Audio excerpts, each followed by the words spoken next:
As is just a number, अंग्रेजी की ये कहावत हम सब न जाने कब से सुनते आ रहे हैं, जिसका मतलब है कि हमारी उम्र बस एक संख्या है, एक नंबर है जिसका हमारी क्वालिटी ऑफ लाइफ से कोई लेना देना नहीं है। लेकिन इसके बावजूद हम में से ज्यादातर लोग अपनी बढ़ती उम्र को लेकर, अपने चेहरे की झुर्रियों को लेकर, अपने बालों की सफेदी को लेकर अक्सर बहुत परेशान रहते हैं। लेकिन क्या ये परेशानी सही है? नमस्कार, आप देख रहे हैं बातें दिल की सीजन 4 और मैं हूं आपके साथ ऋचा रुद। बातें दिल की ये एक खास सीरीज है स्लीपवेल फाउंडेशन और संजीवनी सोसाइटी फॉर मेंटल हेल्थ की ओर से, जिसमें हम बहुत सारे ऐसे इश्यूज पर चर्चा करते हैं जो हमारी मेंटल हेल्थ, हमारी इमोशनल वेलनेस से जुड़े होते हैं।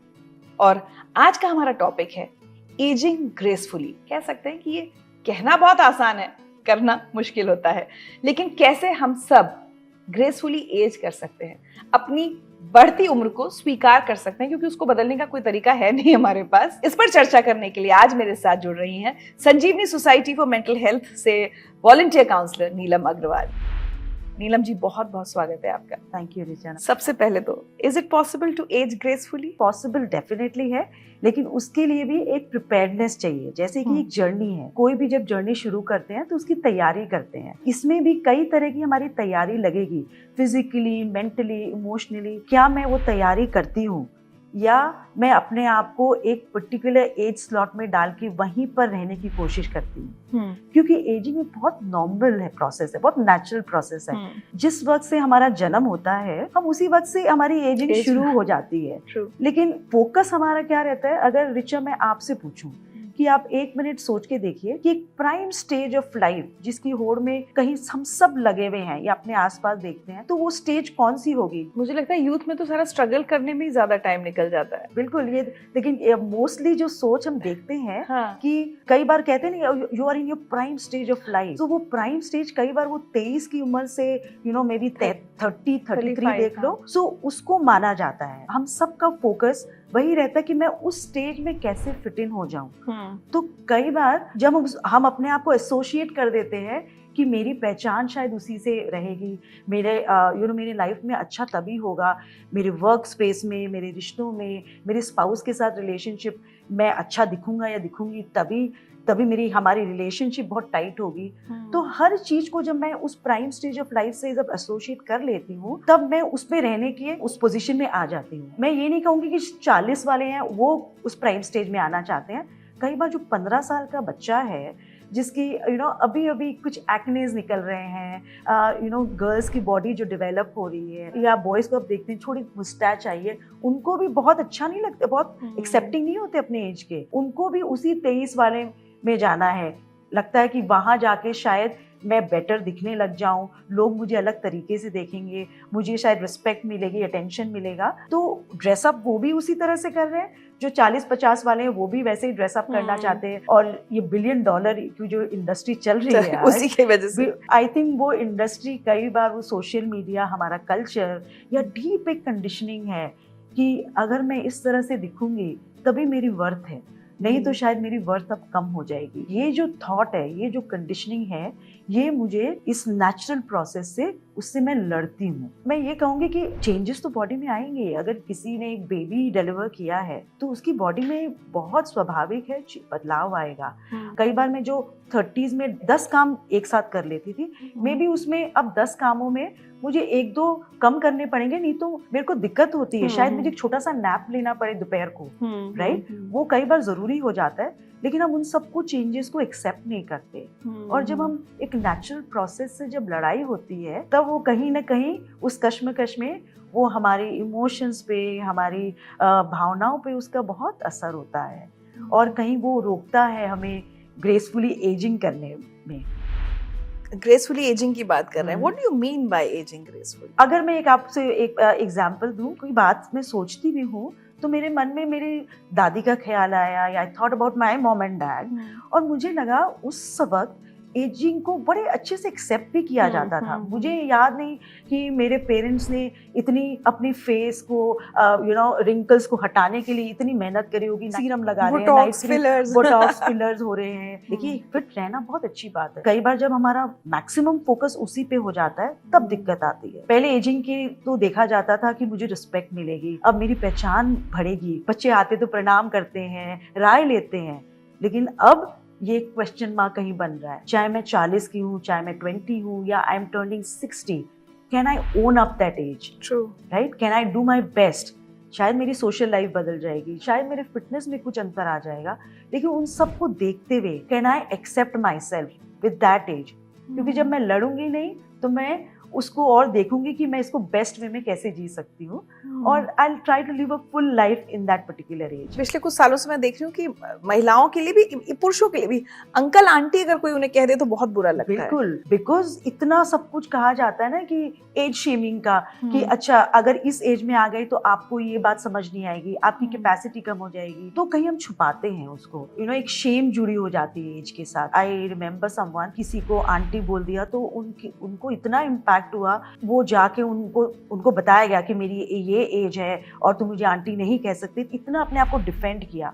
तो दैट इटसेल्फ सेज दैट आपको बहुत फर्क पड़ा है इस बात का। अगर आप कंफर्टेबल है अपनी एज के साथ, आप एक्सेप्ट कर रही है कि हाँ ये तो नॉर्मल प्रोसेस है, इसमें हर व्यक्ति इस एज पर आएगा, and I am also okay with that, तब फिर सामने वाला जो भी कहे, कोई आंटी कहे या ट्रोलिंग, आजकल आई एम श्योर आप भी बहुत हमारे साथ तो बहुत होता है कि सोशल मीडिया में किस तरह से ट्रोल करते हैं, तो आप कंफर्टेबल रहोगे। कई बार जबरदस्ती ना कोई बताने की कोशिश करता है कि तुम बुढ़ी हो गई, तो कोई अगर लिखता है आंटी तो मैं उसको जवाब में लिखती हूँ हाँ बेटा, क्योंकि मुझे फर्क नहीं पड़ता।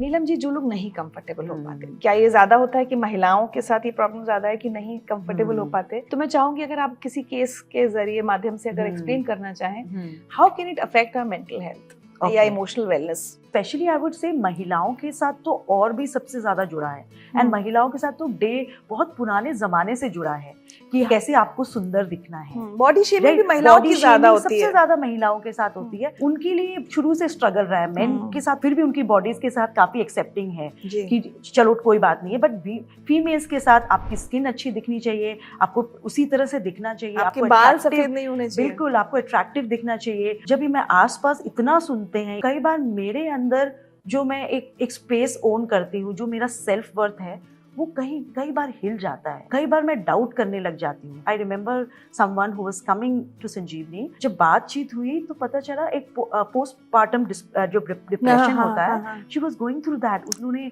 सोशलाइज करना बंद कर दिया। जो लोग नहीं समझते उनको बता दें, जब डिलीवरी होती है महिला की, उसके बाद जो उसकी मानसिक स्थिति होती है, कई बार उस समय पोस्टपार्टम डिप्रेशन होता है। बिल्कुल, उसमें सारे डिप्रेशन के सिम्टम्स होते हैं, जो उन्होंने सोशलाइज करना बंद कर दिया, बाहर आना जाना, किसी से मिलना बंद कर दिया, जितना जरूरत नहीं थी उससे ज्यादा खाने लगी, बहुत चिड़चिड़े रहने लगी, और क्योंकि बेबी आया है तो नींद भी पूरी नहीं हो रही थी। सडनली उसके रिश्ते अपने हस्बैंड के साथ कहीं तनाव बहुत आने लगा, एंड तब वो हमारे पास आई, एंड जब हमने बातचीत हुई, she started saying that look at my body, मेरी बॉडी को देखो, तब क्या हाल हो गया है।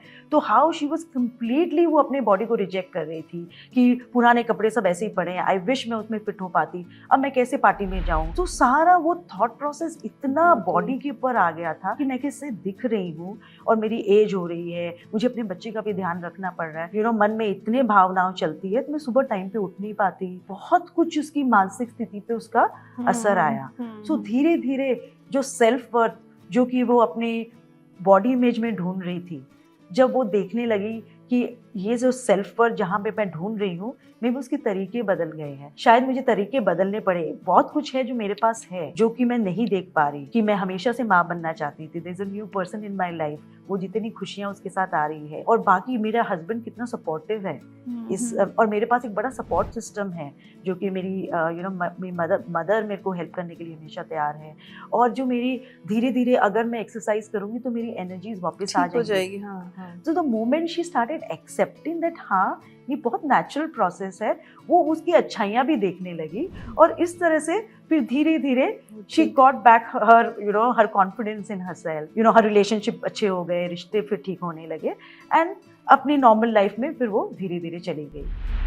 I actually want to understand the psychology. पुरुषों को ये प्रॉब्लम क्यों नहीं होती? मतलब ज्यादातर को हमने नहीं देखा। मतलब मैं तो खैर मीडिया इंडस्ट्री से हूँ, तो हम ही देखते हैं कि पुरुष एंकर है तो उसको कभी नहीं कहा जाता कि तुम मोटे दिख रहे हो या तुम्हारे बाल सफेद हो गए तो कलर करो। एक महिला एंकर को ये सारी चीजें टोकी जाती है। कई बार शेमिंग शायद उनकी स्किन को लेके ना हो, उनकी बॉडी स्ट्रक्चर को लेके ना हो, लेकिन उन कैपेबिलिटीज पे बहुत ज्यादा उन पे क्वेश्चन होता है। क्योंकि कई बार आप एक सर्टेन एज पे पहुंच गए हो तो आपको ये समझ नहीं आएगा। उनके प्रमोशंस कई बार रुक जाते हैं कि जो 40-35 वाला है उसको वो ज्यादा he'll be able to grasp new energy levels उसकी बेटर रहेंगी, वो नई नॉलेज ज्यादा जल्दी ग्रास्प करेगा। तो उनके प्रमोशंस में शायद उनकी बढ़ोतरी में कई बार रुकावट आती है, वो क्वेश्चनिंग आती है। और अब तो मेन पे भी उनकी फिटनेस लेवल क्या है, और आप देखोगे सोसाइटी में कि कितने मेन अब सडनली एक दिन आप उठ खड़े होते हो कि कल मैं मैराथन भागने वाला हूँ, right, and that which is not good for your body. हाँ, आप रेगुलर फिटनेस रूटीन में हो, दैट्स वंडरफुल। मैराथन में आप अगर सपोजिटली इनरोल कर रहे हो, that is very nice, but क्योंकि किसी को प्रूव करना है पॉइंट कि मैं अभी भी जवान हूं, अपने को प्रूव करना है वो पॉइंट। क्योंकि मेन भी बहुत फेस करते हैं स्ट्रगल अपने अंदर, मे बी स्किन को लेके ना हो बट अदरवाइज क्योंकि आपकी एज हो गई है, ये आप नहीं कर पाओगे, that can be very demeaning. कई बार अपने अंदर बड़े सवाल आते हैं कि क्या मेरी कैपेबिलिटी कम हो गई है, क्या मैं अब मेरी एबिलिटी, क्या मेरा रिस्पेक्ट कम हो जाएगा। वो कई बार हमारे पास मेन भी आते हैं जो कि स्टेज से गुजर रहे होते हैं, also talking about how ageing is not making their life so richer, इतनी रिच नहीं बन हो रही है बिकॉज मैं एज हो रहा हूँ। अगर हम जब महिलाओं की बात करें तो एक और एज ग्रुप जो 45 to 50 जो पेरीमेनोपॉज से गुजर रही होती, उनकी बॉडी में भी बहुत चेंजेस हो रहे होते हैं। वहां पर भी ग्रेसफुली उस चीज को स्वीकार करना और एज कर पाना मुश्किल होता है महिलाओं को। देखिए, ये सब हमारी धारणाएं हैं और ये धारणाएं हमारी नजरिए को बहुत लिमिट कर देती है। तो एक जो सबसे बड़ी धारणा है अबाउट एजिंग मीन्स डिक्लाइन। जब मैं ये देखती हूँ कि यूथ, ये जो प्राइम स्टेज है, वही मेरा जो स्टेज है जहाँ पर सब कुछ है, और अगर मैं एज हो रही हूँ तो मेरा ग्राफ अब नीचे जाएगा।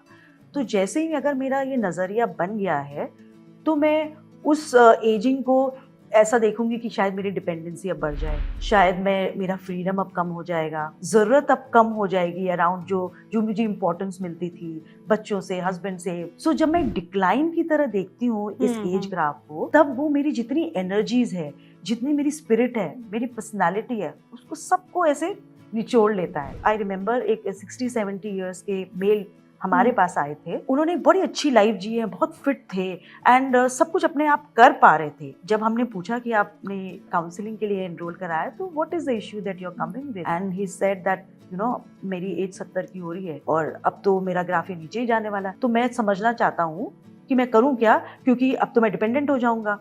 तो जब हमने पूछा उनको कि कहाँ डिपेंडेंट होते हैं, तो बोला नहीं, अब तो मैं तो वैसे तो सब ठीक हूँ, लेकिन सब कहते हैं आसपास कि आप तैयारी कर लीजिए, अब आप कार नहीं चला पाएंगे, आप कार नहीं चला पाएंगे, आपको मदद देनी पड़ेगी, और अब जो हॉलीडेज पे जा रहे थे अकेले, उसमें आपको किसी को साथ लेके जाना पड़ेगा। तो उनके मन में इतना भय हो गया, अब मेरी शायद लाइफ सीमित हो जाएगी, वैसे नहीं जी पाऊंगा जैसे मैं अब तक जी रहा था। और वो सिमिलरली आपने जैसे मेनोपॉज वुमेन के लिए कहा कि हमारी बॉडी में बदलाव इतने सारे आते हैं, और अब तो इतनी चर्चा हो रही है इस बारे में, थैंक गॉड फॉर इट। अब महिलाएं खुल के बोलने लगी हैं उसके बारे में। तो जब मैं एक्सेप्ट करूंगी तो मैं रियलाइन भी करूंगी, मैं बदलाव भी लाऊंगी, जो चीज मैं नहीं कर सकती वहां अपने आप को लिमिट भी करूंगी। और जब मैं एक्सेप्ट नहीं करती तो मैं अपने आप को वो मौका ही नहीं देती। मैं बोली अरे पहले तो कर रही थी, अब क्या हुआ, कर लेगी, do it, come on, you are capable.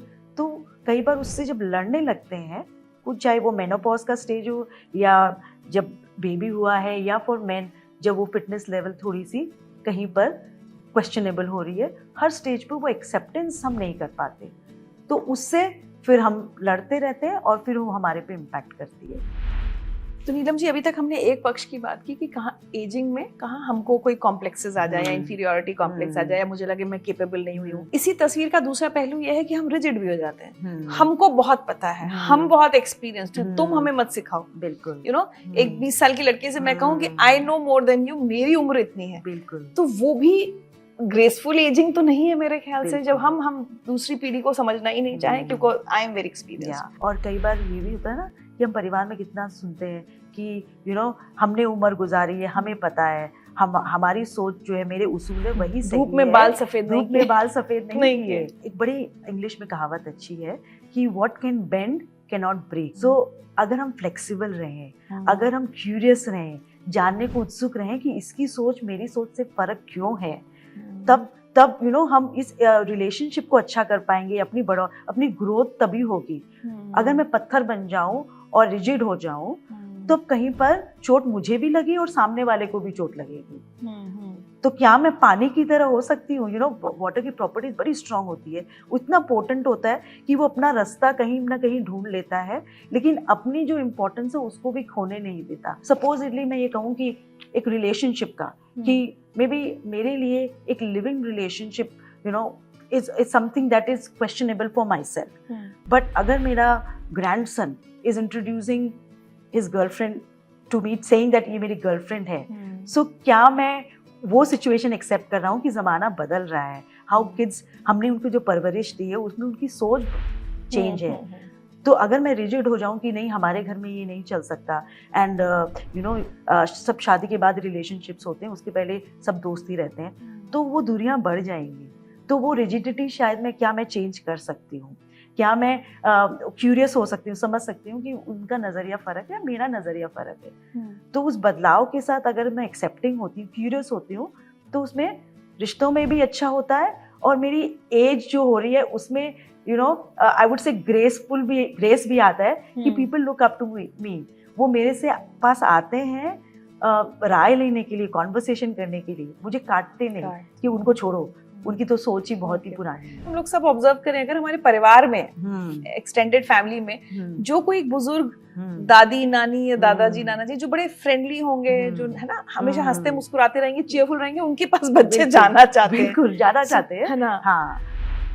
Ageing में एक तो मैं ये सोचूं कि ओहो, रोज शीशे में देखूं, अरे मेरे बाल सफेद हो गए, अरे मेरा वजन बढ़ गया, अरे मेरा पेट देखो ये हो रहा है, चेहरे पे रिंकल्स आ रहे हैं, राइट, एक वो हो गया। दूसरा, मुझे कोई बार बार एहसास कराए बूढ़ी हो गई हो, अरे अब ऐसी हो गई हो। दोनों चीजों का कितना इम्पैक्ट मेरी मेंटल हेल्थ पर, मेरी इमोशनल वेलनेस पर, और किसका ज्यादा पड़ता है? दोनों का। और ये मैं अपने खुद से शुरू करूंगी। अगर मैं लोगों को स्लॉट्स में डाल रही हूँ कि 20 में 20 में पढ़ाई पूरी हो जानी चाहिए, 30 में शादी हो जानी चाहिए, 40 में बच्चे हो जाने चाहिए, 50 में आपका जॉब स्टेबल होना चाहिए, तो जो मैं अपने लिए एक बेंचमार्क रखती हूँ, फिर मैं दूसरों को भी उसी लेंस से देखती हूँ। और जब वो उसमें नहीं रहते, जाने अनजाने जज भी करते हैं, हम जज कर लेते हैं और कह भी देते हैं, अरे तुम्हारी 35 की एज, अभी तक तुम्हारी शादी नहीं हुई, so something is wrong with you. और जब ये बार बार हम अगल बगल सब जगह से सुनते हैं ये बातें कि कहीं तुम कुछ सही नहीं कर रहे, तो कई बार अपने मन में भी खुद पे डाउट आता है कि अच्छा कुछ गड़बड़ है मेरे अंदर। उससे कई बार हम कटने लग जाते हैं लोगों से, या कुछ नया लेने में कतराते हैं। तो उसमें मुझे लगता है कि फैमिली का भी उसमें एक इम्पोर्टेंट रोल है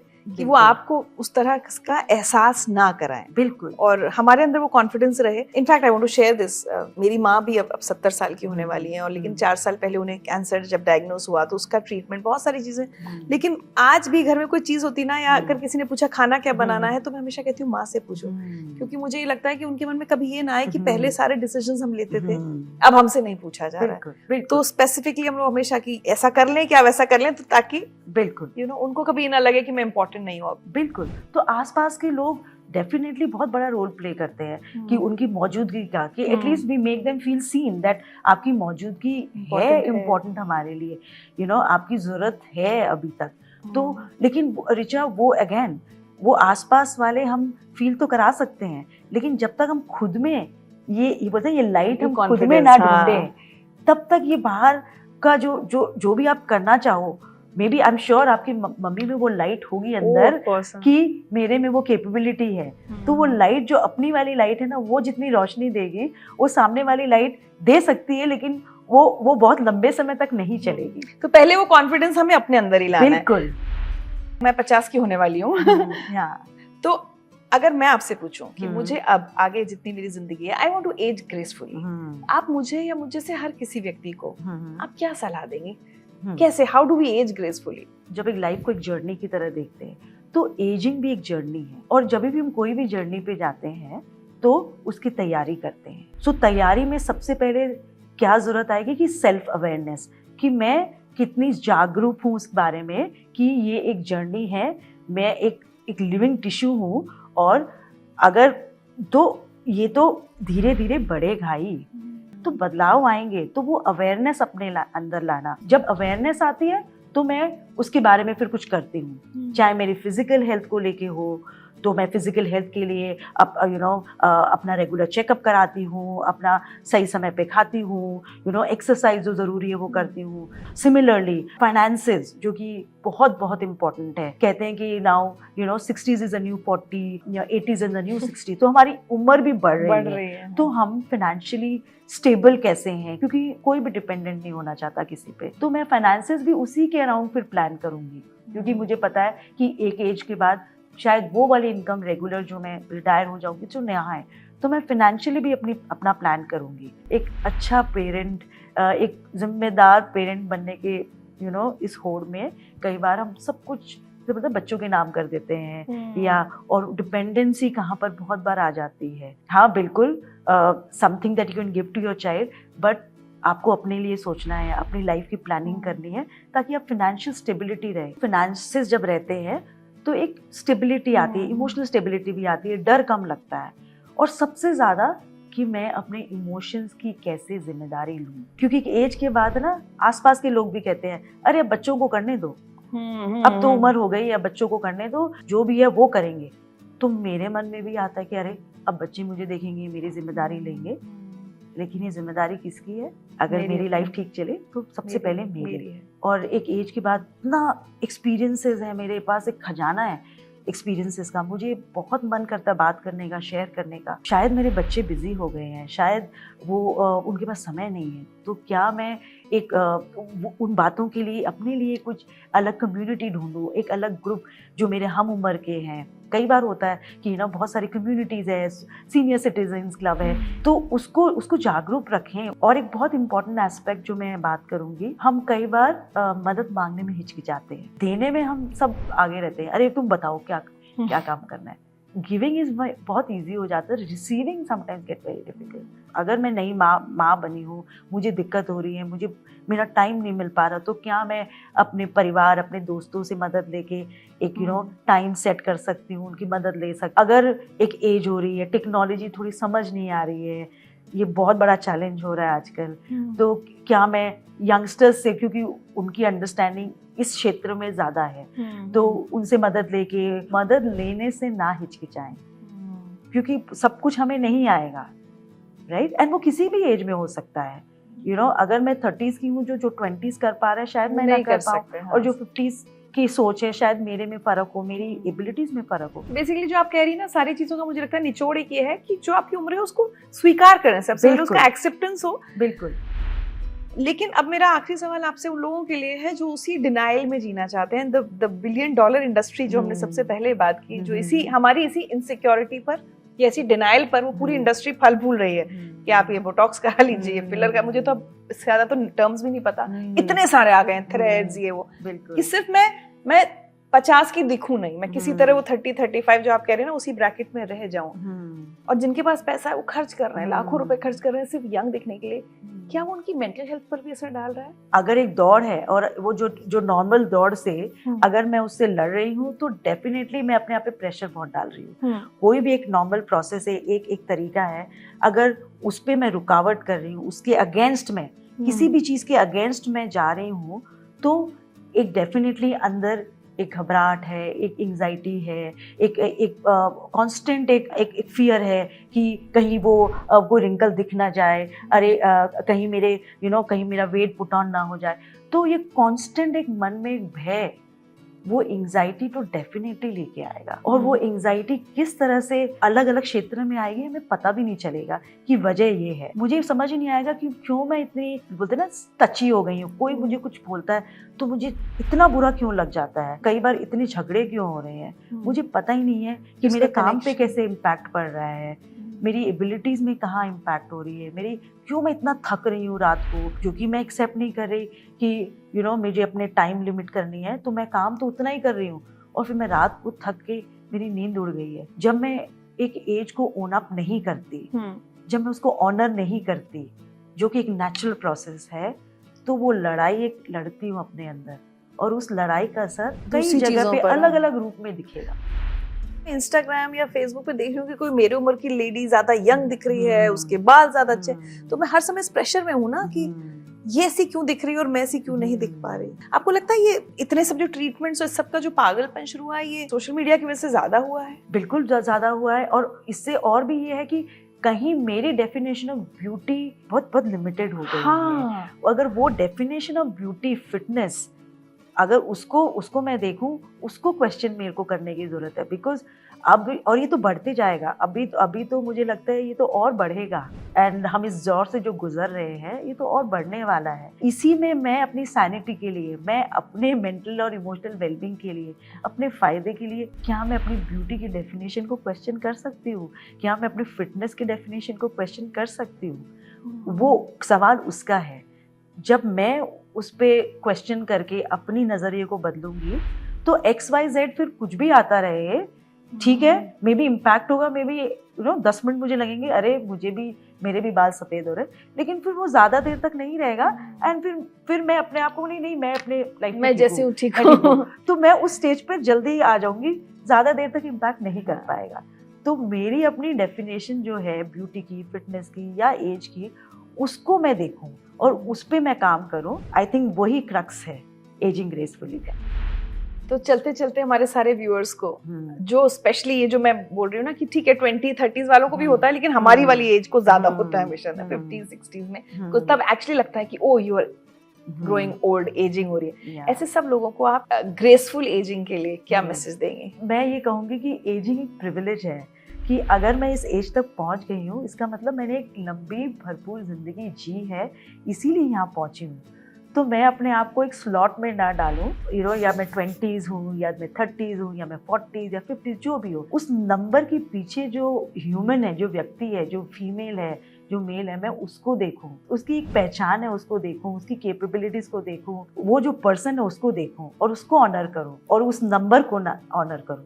तो अगर मैं उसको देख पाऊंगी तो वो रिस्पेक्ट भी उसको दे पाऊंगी, चाहे मेरे लिए, अपने लिए हो, या जो सामने वाला कोई भी हो, और एक भरपूर जिंदगी अपने लिए और दूसरों के लिए भी एस्टैब्लिश कर पाऊंगी। जो संतुष्ट व्यक्ति होता है, उसके चेहरे पे जो शांति होती है, जो मुस्कान होती है, चमक होती है, वो चमक जो होती है, वो कोई भी क्रीम या कुछ भी, कोई भी काइंड ऑफ कोई ट्रीटमेंट वो कभी नहीं ला सकता। I would definitely say that जो तजुर्बा और जो एक्सपीरियंसेस हमने किए हैं उसको एक्सेप्ट करें, उसको ऑनर करें। बातें दिल की में हमेशा हमारी कोशिश रहती है कि ऐसे मुद्दों पर चर्चा करें, और एक संदेश ये जाए कि अपनी फिजिकल हेल्थ के साथ साथ अपनी इमोशनल हेल्थ, अपनी मेंटल हेल्थ का बहुत ध्यान रखें, और अपना जीवन पूरी तरह से ग्रेसफुली जिएं, और एज तो डेफिनेटली आपको ग्रेसफुली करना चाहिए। थैंक यू सो मच नीलम, हमारे शो पर आने के लिए और बातें करने के लिए, and thank you all for watching.